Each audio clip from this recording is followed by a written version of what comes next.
ఆచి chicken masala. College fee కట్టాలి, ఒక 600 కావాలి. డబ్బులు లేవు గిబ్బులు లేవు, బయటికెళ్ళు. కష్టపడకుండా అప్పనంగా తినే వాళ్ళకి తినే తిండి ఎలా వంట పడుతుందో. ఊరికే తినడానికి ఇదేమైనా సత్రమా? ఆకలి చచ్చిపోయింది అల్లుడు. ఇన్నాళ్ళు ఆకలికి చచ్చిపోతాను అనుకున్నాను, ఇప్పుడు ఆ భయం లేదు అల్లుడు. ఒకరి చీర ఒకరు మార్చుకుంటే తప్పేంటి? ఇంకా నయం, నీ భర్త నేను, నా భర్త నువ్వు మార్చుకుందాం అనలేదు. ఇంటికి వచ్చిన కూతుర్ని రామ్మ అని పిలవకుండా బయట నిలబెట్టి ఎందుకు వచ్చావని అడుగుతావేంటి? మెళ్ళో తాళి పడే వరకే ఇది నీ ఇల్లు, పెళ్ళయ్యాక అత్తవారిల్లే నీ ఇల్లు. వెళ్ళో. మరి ఎక్కడికి వెళ్ళమంటావు? చచ్చిపోవే.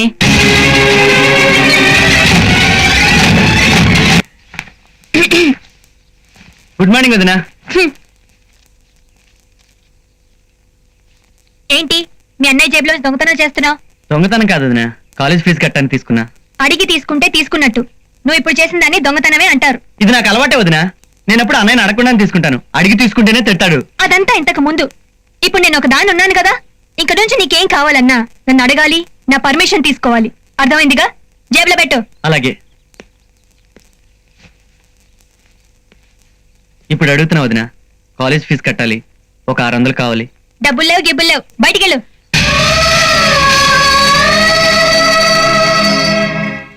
ఏయ్ చూడు, ఇక ముందెప్పుడు నన్ను అడగకుండా జేబులో చెయ్యే కాదు, ఈ గదిలో కాలు కూడా పెట్టడానికి వీల్లేదు. గుర్తుంచుకో. రాజు, ఏంటన్నయ్య? ఇవాళ ఫీజు కట్టడానికి ఆఖరి రోజు. అవునన్నయ్య. మరి చిన్నన్నయ్య దగ్గర తీసుకుంటానన్నా, తీసుకున్నావా?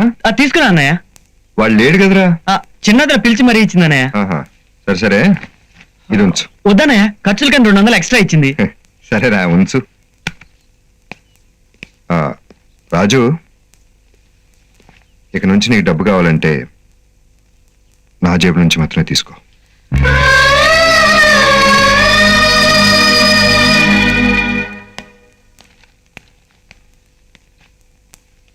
జానకి, జానకి, నిన్నే తమ్ముడు జేబుల నుంచి డబ్బులు తీసుకున్నాడా?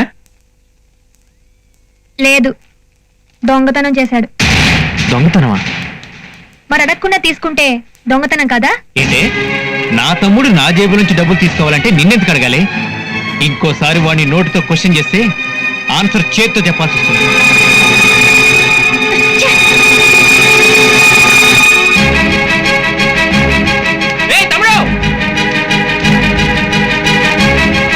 అన్నయ్య, ఏంటో నువ్వు చేసిన పని? అది కాదన్నయ్య. ఏది కాదు? అది నిన్ను దొంగ అనగానే వదినాన్ని చూడకుండా లాగి చెంప మీద ఒకటి కొట్టుంటే గర్వపడేవాడిని. అయ్యో అలా అనకన్నయ్య, అయినా వదినటి తల్లితో సమానం కదా. పైగా నన్ను వదినేం అనలేదు. అవన్నీ నాకు తెలుసు. ఇదిగో ఈ డబ్బు తీసుకో. వదనయ్య, పెద్దన్నయ్య ఇచ్చాడు. మరి నేనెవర్రా? అన్నయ్యే. అన్నయ్యనే కదా, కాదనకుండా డబ్బు తీసుకో. సరే అన్నయ్య, నీకు డబ్బు అవసరం అయితే నా జేబులోంచి తీసుకోవాలి. ఇవన్నీ మనసులో పెట్టుకొని చదువు పాటు చేసుకోకరా. అలాగే అన్నయ్య.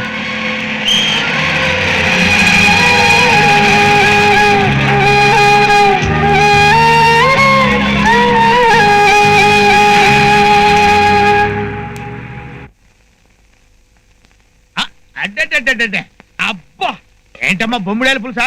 పెద్ద స్మెల్ వచ్చేస్తుంది. ఎలా కనిపెట్టారు బాబాయ్? ఎలా కనిపెట్టారా? ఎంత ఈజీగా అడిగావమ్మా. అసలు నన్ను ఏంటనుకున్నావు? అమెరికాలో చైనా హోటల్లో నోట్లో పైప్ వేసుకొని కూర్చోవలసిన వాడిని. నా కర్మకాలి పల్లెటూరులో ఇరుక్కుపోయాను. ఇప్పుడైనా వెళ్ళొచ్చుగా, సగం దరిద్రం వదులుతుంది. ఇదిగో సెకండ్. ఏంటి అదో టైప్ లో మాట్లాడుతున్నావు? నా పేరు సెకండ్ కాదు. ఈ ఇంటికి నువ్వు రెండో కోడలువని అలా సరదాగా పిలిచారమ్మా. అంత సరదాగా ఉంటే నువ్వే పిలిపించుకో. అయ్యో, ఉప్పు ఎక్కువ అవుతుందమ్మా. అందరికీ రోషం ఉండాలనే ఉప్పు కాస్త ఎక్కువ వేస్తున్నాను. అయినా కష్టపడకుండా అప్పనంగా తినే వాళ్ళకి తినే తిండి ఎలా వంట పడుతుందో. ఊరికే తినడానికి ఇదేమైనా సత్రమా? చేసి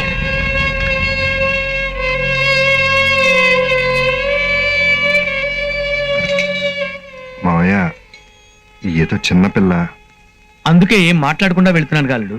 భోంచేశాలండి మావయ్య. ఆకలి చచ్చిపోయింది అల్లుడు. ఇన్నాళ్ళు ఆకలికి చచ్చిపోతాను అనుకున్నాను,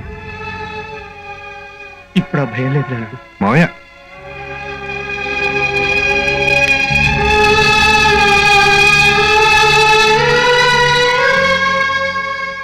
వదినా, కొంచెం మజ్జిగిస్తావా?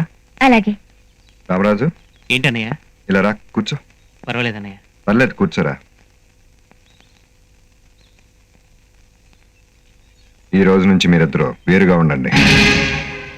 ఏంటో నేను అనేది మేం వేరేగా ఉండాలా? దానికంటే చచ్చిపోమని చెప్పు, చచ్చిపోతాను. అది కాదురా, ఈ ఇంట్లో అందరం కలిసే ఉంటాం. కాకపోతే వంట మాత్రమే వేరు. ఈ రోజు వంట రేపు పంట వేరైతే ఆ తర్వాత వేరేది మనమే కదా. ఇంకెప్పుడు ఆ మాట అనొద్దన్నయ్య. జానకి చిన్నపిల్ల, వేరుగా ఉండాలని తన భర్తకి తనే వండి పెట్టుకోవాలని ఆశపడుతుంది. అంత కోరికగా ఉంటే పుట్టింటికి వెళ్ళి వాళ్ళ అమ్మ కొండి పెట్టుకోమానండి. ఆగరా, నేనెవరిని? అన్నయ్యవి. అన్నయ్య చెప్తే వినాలి. ఉమ్, ఈ రోజు నుంచి నువ్వు నీ భార్య వేరేగా వండుకుంటున్నారు.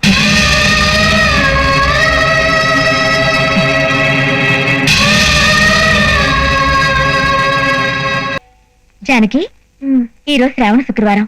నేను గుడికి బయలుదేరుతున్నాను. నువ్వు కూడా వస్తే ఇద్దరం కలిసే వెళ్దాం. నేను ఒక్కదాన్నే వెళ్ళగలను. ఇద్దరం తోడికోడళ్ళమన్న మాటే గాని మనం ఎప్పుడూ ఎక్కడికి వెళ్ళలేదు. కనీసం గుడికైనా కలిసి వెళ్దాం. నాతో వస్తే నీ గౌరవం ఏమో గాని నీతో వస్తే నాకు అవమానం. అవమానమా? నీ దగ్గర ఉన్నది నా దగ్గర లేనిది ఏంటి? చీర. నేను కట్టుకున్నది 10,000 రూపాయల విలువ గల చీర. నీది ఒక చీరేనా? వెళ్ళా.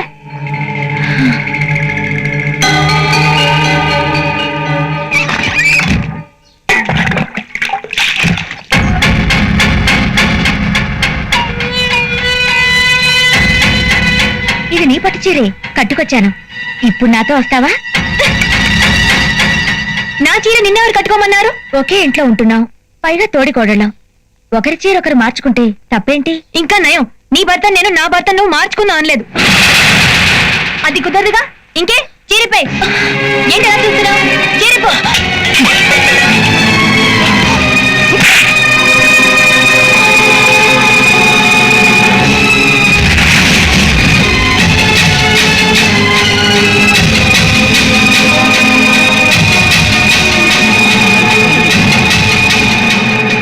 ఆగు. ఎందుకు వచ్చావే? ఇంటికి వచ్చిన కూతుర్ని రామ్మ అని పిలవకుండా బయట నిలబెట్టి ఎందుకు వచ్చావని అడుగుతావేంటి? నువ్వు నీ భర్తతో వచ్చుంటే ఆనందంగా లోపలికి పిలిచి అన్ని మర్యాదలు చేసేదాన్ని. కానీ నువ్వు చేతులు సూట్కేస్తా వచ్చావు. అంటే అక్కడ జరగకూడదు ఏదో జరిగిందని నాకు అర్థమైంది. అర్థమైందిగా. ఇక నేను ఆ ఇంట్లో కాపురం చేయలేను. అరే, చెప్తుంటే మాట్లాడకుండా వెళ్ళిపోతావేంటి? ఏం మాట్లాడమంటావే? ఆ ఇంట్లోనే నువ్వు కాపురం చేయలేకపోతే ఇంకెక్కడ చేయలేవు. చెయ్యను, చేసే ఆలోచన నాకు లేదు. ఇక నుంచి ఇక్కడే ఉండాలని నిర్ణయించుకున్నాను. మెళ్ళో తాళి పడే వరకే ఇది నీ ఇల్లు. పెళ్ళయ్యాక అత్తవారిల్లే నీ ఇల్లు. వెళ్ళో. నేను అక్కడికి వెళ్ళను. ఇక్కడ ఉండడానికి నేను ఒప్పుకోను. మరి ఎక్కడికి వెళ్ళమంటావు? చచ్చిపోవే.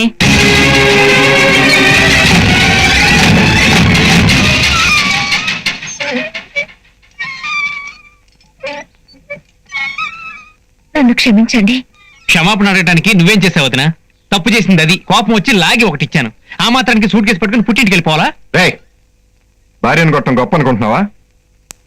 అయినా అది ఆడాల విషయం. మధ్యలో నువ్వు చేసుకోవడం దేనికి? పొరపాటున ఎవరికైనా చేయి తగిలితేనే సారీ చెప్తాం.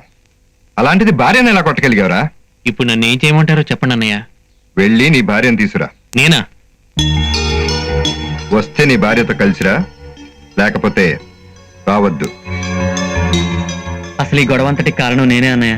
ఎవరో కారణం కాదు, అంతా దాని తలపొగరు. రాజేశ్వరి, బయలుదేరాడా? బయలుదేరుతున్నాడండి. రామరాజు, బయలుదేరు. ఏంటి వదినా నువ్వు కూడా? ఏంట్రా అక్కడ? వెళ్తున్నా అన్నయ్య.